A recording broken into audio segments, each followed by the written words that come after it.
Kumar, director IBS consulting, आपके साथ quality school की हिंदी क्लासेस। दोस्तों, कल की क्लास में हमने बात किया था 3M का, मुदा, मुरा और मुरी। आज हम मुदा के बारे में, वेस्ट के बारे में विस्तार से बात करेंगे और ये समझेंगे कि कैसे इसकी परिभाषा क्या है, कैसे इसको जाना जाए, कैसे इसको पहचाना जाए, कैसे इसको याद रखा जाए कि इसके क्या नज़रिए से हम इसको पकड़ते हैं और क्या वो तरीके हैं, क्या वो तकनीकें हैं जिसकी सहायता से हम इसे ख़त्म करेंगे। दोस्तों, अगर लीन की बात करें, लीन मैन्युफैक्चरिंग सिस्टम और Toyota production system interchangeably use होते हैं। लीन मैन्युफैक्चरिंग को ही टोयोटा प्रोडक्शन सिस्टम कहते हैं। तो अगर लीन मैन्युफैक्चरिंग की किसी से भी दो शब्दों में परिभाषा पूछी जाए, दो शब्दों में परिभाषा, तो उसका वो दो शब्द कौन से होंगे? Waste elimination. तो हमें ये जानना बहुत जरूरी है कि वेस्ट कहां हो रहा है। जब हम लीन इंप्लीमेंट करने की बात करते हैं, हमें सिर्फ सबसे पहले इसके लिए डेवलप करनी है ये देखने की कि वेस्ट कहां है, क्योंकि वेस्ट हमें दिखाई देना चाहिए। प्रोसेस को इंप्रूव करना है तो वेस्ट एलिमिनेट करना पड़ेगा। वेस्ट अगर एलिमिनेट करना है तो वेस्ट दिखाई देना चाहिए, पता चलना चाहिए कि यहाँ पर वेस्ट हो रहा है, तो उस पर विचार करके उस वेस्ट को हटाया जाए। ये प्रक्रिया सरल करने के लिए, हमारी समझ को और तेज करने के लिए, हमारे हथियारों को और धारदार बनाने के लिए 8 वेस्ट बताए गए। टिम वुड, किसी ने सुना है एक्रोनिम? संक्षेप में टिम वुड है TIMWOODS, टिम वुड्स। ये 8 अक्षर हैं और इनसे 8 शब्द बनते हैं। वो 8 शब्द आपको वेस्ट की, जो लीन मैन्युफैक्चरिंग की, टोयोटा प्रोडक्शन सिस्टम की परिभाषा के मुताबिक उसको 8 वेस्ट आइडेंटिफाई किए गए हैं। दोस्तों, अभी हमने एक एक्रोनिम की बात किया, टिम वुड्स। T ट्रांसपोर्टेशन है, I इन्वेंट्री है, M मोशन है, एक्सेस मोशन, W वेटिंग है, O ओवर प्रोडक्शन है, दूसरा O ओवर प्रोसेसिंग है, D डिफेक्ट्स हैं और S स्किल का नॉन यूटिलाइजेशन है। ये कैटेगरीज हमें बहुत सरलता से उन वेस्ट्स की तरफ पहचानने में हमारी बहुत सहायता करती है। थोड़ा थोड़ा इनके डिटेल में आज अभी जाते हैं। ट्रांसपोर्टेशन, इन्वेंट्री, मोशन, प्राय आप लोगों ने इनके बारे में सुना होगा। मैं ये मानता हूं कि आप सब लोग इसके बारे में बहुत अच्छे से समझते भी हैं। मैं ये मानता हूं कि इन्वेंट्री, इसमें सबसे बड़ी समस्या जहां से कि हमें अटैक करना शुरू करना होगा, क्योंकि इन्वेंट्री दुश्मन नंबर 1 है, एनिमी नंबर 1। इन्वेंट्री क्या होती है? जो भी सामान, चाहे हमारा वर्क इन प्रोसेस के रूप में हो, प्रोसेस के बीच के वेरियस स्टेजेस में, चाहे वो हमारा फिनिश गुड्स के रूप में रखा हुआ हो, चाहे वो हमारा रॉ मटेरियल के स्टेज में रखा हुआ हो, वो सब इन्वेंट्री है। इन्वेंट्री में ऑर्गेनाइजेशंस का, कंपनियों का बेइंतहा पैसा फंसा रहता है।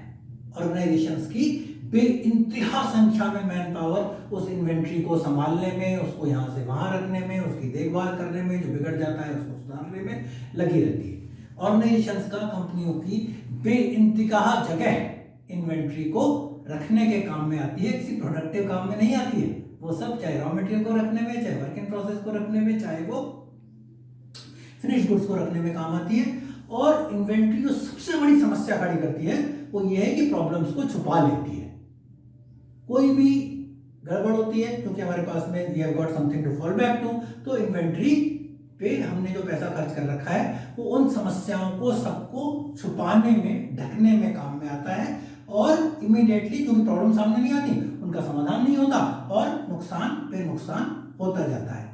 ये अभी हमने इन्वेंट्री का बात किया। इसी तरह से अगर ट्रांसपोर्टेशन की बात करें, ट्रांसपोर्टेशन क्या होता है? ट्रांसपोर्टेशन बताइए। बिल्कुल ठीक। ट्रांसपोर्टेशन, अगर हम सामान को एक जगह से दूसरी जगह लेकर जाएंगे, सामान को लेकर जाएंगे, चाहे फोर्कलिफ्ट में रख कर ले जाएं, ट्रक में रख कर ले जाएं, ट्रॉलियों में रख कर ले जाएं, प्लांट में एक जगह से दूसरी जगह गाड़ियों पर रख कर ले जाएं, चाहे कुछ लोग उसको हाथों से उठा कर ले जाएं, चाहे पैलेट ट्रक्स में उठा कर ले जाएं, ये सब मटेरियल का ट्रांसपोर्टेशन है। ट्रांसपोर्टेशन की जरूरत क्यों पड़ती है? खराब प्रोसेस डिजाइन की वजह से, खराब लेआउट डिजाइन की वजह से, प्रोसेस के सीक्वेंस में ना होने की वजह से और इन्वेंट्री होने की वजह से ट्रांसपोर्टेशन की आवश्यकता पड़ती है। तो जो टोयोटा प्रोडक्शन सिस्टम का लीन मैन्युफैक्चरिंग का जो आइडियल है सिंगल पीस फ्लो, वो जीरो इन्वेंट्री पे काम करता है। सिंगल पीस एक ऑपरेटर से दूसरे ऑपरेटर के पास, यानी कि एक प्रोसेस से दूसरे प्रोसेस पे लगातार चलते जाता है और पूरे प्रोसेस में इन्वेंट्री कहीं भी खड़ी नहीं रहती। ये आइडियल है टोयोटा प्रोडक्शन सिस्टम का, सिंगल पीस फ्लो को अचीव करना, और वो जीरो इन्वेंट्री के कॉन्सेप्ट पे काम करता है। और आप लोग उससे कल्पना साथ के साथ ही कर सकते हैं कि वो ट्रांसपोर्टेशन को कितना मिनिमाइज करता है, क्योंकि तुरंत ही वो अगले प्रोसेस में जाता है। डिपार्टमेंट वाइज स्ट्रक्चर नहीं होगा, प्रोसेस वाइज स्ट्रक्चर होगा। मोशन की अगर बात करें तो एक्सेस मोशन वो सब मोशन जो कि अवॉइड किए जा सकते हैं, लोगों के मोशन है वो। उदाहरण के लिए कोई ऑपरेटर कोई कंप्यूटर पे काम कर रहा है, उसको प्रिंट आउट लेना है, प्रिंट आउट कमरे के दूसरे कोने पर है, तो वो बार बार उठकर जाएगा, चलकर जाएगा, मोशन करेगा और अपना काम करेगा। इसी तरह से हमारा मशीन पे अगर कोई ऑपरेटर काम कर रहा है और उसको हमने जो टूल दे रखे हैं वो बहुत दूर कहीं रखे हुए हैं, वहां उसको ऊपर चढ़ के उस टूल को ढूंढना पड़ता है, उतारना पड़ता है, तो वो एक्सेस मोशन, अननेसेसरी मोशन करता है। ये सब जब हम वैल्यू स्ट्रीम मैपिंग करेंगे आप लोगों के साथ में मिलकर, तो हमें दिखाई पड़ेंगे कि मोशन की बारीकी में कैसे जाकर एक्सेस मोशन को कैसे रोका जाए। क्योंकि काम तो हो रहा है, लेकिन जितने मोशन करके वो काम होता उससे ज्यादा हम एक्सेस मोशन कर रहे हैं, तुम्हारे रिसोर्स वेस्ट हो रहे हैं एक्सेसिव मोशन करने में। कम मूवमेंट करके भी अगर हमने प्रोसेस को ठीक से डिजाइन किया, अपने ऑपरेशन को स्टैंडर्डाइज किया, बहुत विचार करके उनको बनाया, हमारा लेआउट इस हिसाब से सेट किया, मशीनों के आसपास हमने टूल्स और रॉ मटेरियल इस तरह से प्रोवाइड किए कि मोशन ना करना पड़े ज्यादा, तो जरूर बचत होगी और वेस्ट हटेगा, बिल्कुल स्पष्ट है। इसी तरीके से वेटिंग, आप सब लोग जानते हैं कि बहुत बड़ा वेस्ट वेटिंग है। कैसे है? कोई व्यक्ति किसी इंस्ट्रक्शन का इंतजार कर रहा है, काम करने से पहले उसको इंस्ट्रक्शन चाहिए, ड्राइंग चाहिए, स्पेसिफिकेशन चाहिए, टूल्स चाहिए, मशीन चाहिए, वो व्यक्ति वेट कर रहा है, काम नहीं कर रहा, तो वो वेटिंग गया। इसी तरीके से जब हम इन्वेंट्री में काम करते हैं, बैच प्रोडक्शन में काम करते हैं, तो कोई मटेरियल वेट कर रहा है कि भाई मेरे आगे वाला मटेरियल प्रोसेस हो जाए, तो मैं ये मटेरियल हूं, मैं प्रोसेस हूं, तो मटेरियल भी वेटिंग कर रहा है। ये सब आप लोग अगर पुरानी मेरी बात से अभी जो मैंने आपसे बात किया था कि फ्लो बनाना है, सिंगल पीस फ्लो बनाना है, उससे जोड़कर देखेंगे तो उसमें कोई भी ना तो व्यक्ति वेट करता है, हम लाइन बैलेंसिंग करते हैं, लोड बैलेंसिंग इसी हिसाब से करते हैं, और ना ही कोई मटेरियल वेट करता है। ये केवल मैन्युफैक्चरिंग में ही वेटिंग का कॉन्सेप्ट लागू नहीं है, वेटिंग का कॉन्सेप्ट इवन सर्विस इंडस्ट्री पर भी लागू है। यहां पर कि किसी इंफॉर्मेशन को सैंक्शन होने के लिए पता चला कि भाई ये इस पे जीएम साहब के साइन होंगे, तब तक उनके पास वो फाइल सुबह से शाम तक की एक तैयार होकर अगले सुबह जाएगी, तो वो सभी इंफॉर्मेशन वेट कर रही है। ओवर प्रोडक्शन और ओवर प्रोसेसिंग दोनों को WOO में आ रहे हैं, इससे हम इसको समझ सकते हैं। ओवर प्रोडक्शन क्यों कर रहे हैं? अगर हमने बहुत ठीक से सोच विचार के प्रोडक्शन नहीं किया है, in anticipation of the customers order हमने प्रोडक्शन किया है, या इन फियर ऑफ कि हम कोई गलत माल बना देंगे, रिजेक्ट हो जाएगा, तो हमें 100 पीस बनाने थे, तो लाओ 105 पीस बना लेते हैं, ये हमारा ओवर प्रोडक्शन है। इन्वेंट्री इसी वजह से बढ़ती है और अंततः यह माल रिजेक्ट होगा, खराब होकर जाएगा, और उसमें जो भी रिसोर्सेज लगे, उसमें जो भी मटेरियल कंज्यूम हुआ, वो सारा व्यर्थ हो जाएगा, वेस्ट हो जाएगा। इसी तरह से ओवर प्रोसेसिंग की अगर बात किया जाए तो वो कोई भी एक्टिविटी जो कि कस्टमर की नजर में वैल्यू ऐड नहीं कर रही, और हमने अपने स्पेसिफिकेशन में चाहे उसको डिफाइन कर रखा है, चाहे हमारे ऑपरेटर्स को अपने अति उत्साह में अगर स्टैंडर्डाइज्ड ऑपरेशन नहीं बनाए गए हैं और उस पर काम कर रहे हैं, तो वो सारी एक्टिविटीज जो कि कस्टमर की नजर में कोई वैल्यू ऐड नहीं कर रही, एडिशनल उसके ऊपर काम कर रहे हैं, ये सारा ओवर प्रोसेसिंग कहलाता है।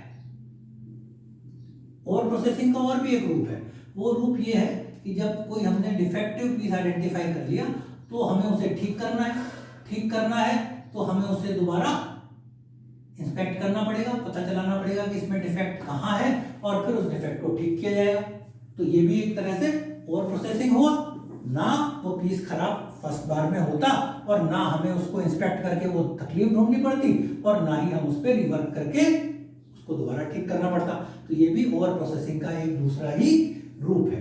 डिफेक्ट डी जो है, आप सब लोग जानते हैं कि कोई भी ऐसी समस्या जो कि उस प्रोडक्ट को या उस सर्विस को ऐसा कर देती है कि वो कस्टमर की एक्सपेक्टेशन को मीट नहीं कर पाई, खराबी आ गई उसके अंदर, कोई समस्या है, उसको डिफेक्ट कहा जाता है। और वो पीस डिफेक्टिव पीस हो जाता है क्योंकि वो पीस अब स्पेसिफिकेशन से बाहर है, कस्टमर की एक्सपेक्टेशंस को मीट आउट नहीं करेगा।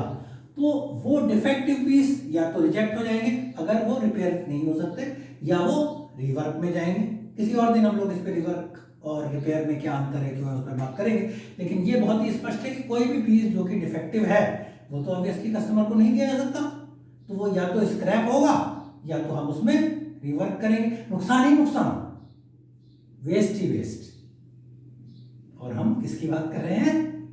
वेस्ट की बात कर रहे हैं। तो हमें बिल्कुल साफ साफ दिखाई दे रहा है कि डिफेक्ट वेस्ट का कितना बड़ा और कितना सरल सामने दिखाई देता हुआ उदाहरण है।